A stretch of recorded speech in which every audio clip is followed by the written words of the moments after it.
Well, let's start off with the atomic unit. The way I think about it is Confucius said it best: self, family, country, world. So it's fractal, right? So instead of going big, let's start small. So the moment that I met you, I heard you speak, that I met you, I chatted with you, I can't help but like you, right? You're that kind of guy. But for me, being social is something that I had to work on because I'm naturally introvert and, very awkward in the beginning. So I had to learn to like, oh, here's how you talk to people. So anyways, point is for someone who is working on or actively thinking about or being intentional about being more authentic, being who they are, owning their voice, speaking up in ways that only they can. What for someone like you who is a master, the way I see you, a master in expressing themselves articulately, beautifully, expressively, emotionally, precisely, what would you say to someone who is on their path to really owning who they are and expressing themselves authentically?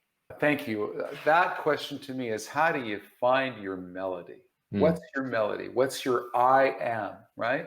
The two most important words in the English language, I am. You can't really get out of bed and add any value to anything or anybody unless you know I am. I am strong. I am a believer. I am a vessel of love. I'm a vessel of light. I am here to serve, right? But I am is your first starting point. So you almost have to do exercises. I like to look in the mirror when I was trying to figure things out, and I'd start to write things down that I am, right?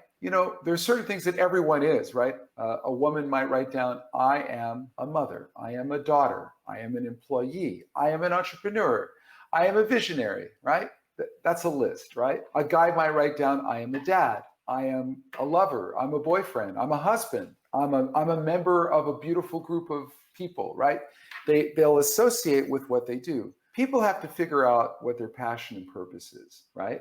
I am an environmentalist. I'm a believer in women's rights. I'm a believer in, right? You have to find your niche. You keep digging down. So number one is get granular with what your skill set is, right? That's number one, because those are all the little tools in your toolkit of who you are and what you have familiarity with. I think you got to know that before you can figure out what your superpower is, as you and I were talking about earlier. So number one, write down all your I ams. That's the first one. And then as you write down your I ams, to me, I like to do the mind, body, spirit piece of each one of those, right? I am a thinker. I am an inventor. I am an artist. That's all mind. Then there's things that are very spirit, right?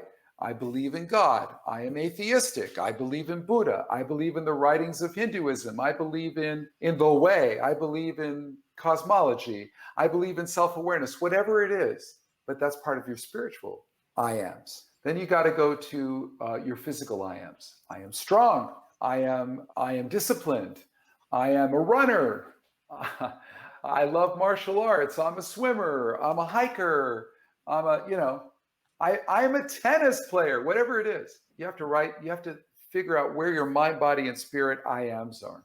And then once you get to that point, your checklist starts to get narrower and you start to think about what your thing is. By the time you intersect your passion, your spiritual beliefs with the way your brain thinks, your mind, and the way your body processes and feels things, you start to formulate what you can add value with. Now, all of us have to uncover our superpowers. And once we do that, then we can start to talk about, I am an entrepreneur focused on childhood education, for example. Right.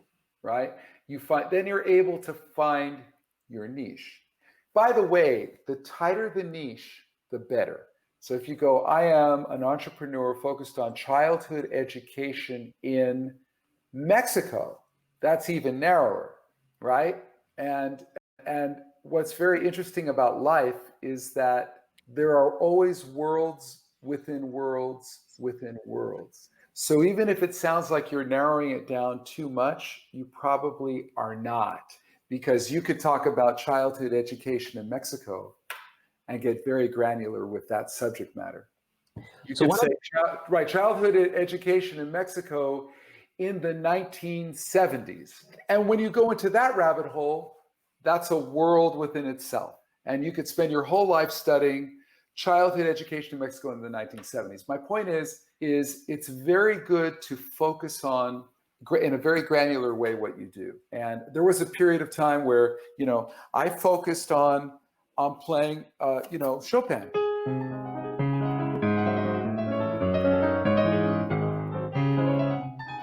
There was a time when I focused on that. There was a time when I focused on Albéniz.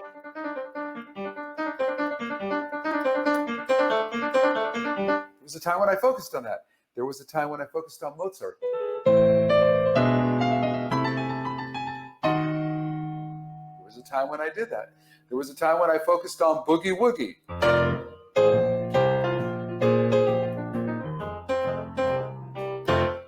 Different times, different things. I believe that we all have to find our specific areas. Just like you, CK, we're just getting to know each other, but you have a PhD. So there were times where you did papers, projects, and you went into rabbit holes of study, right? And came out with books and treatises and essays and all kinds of white papers and things to get where you got. So we all have to find our white papers, our essays, our areas to amass a certain level of mastery in our given subjects. But it all starts with I am, and the I am is your melody, and the melody is the thing that people remember about you.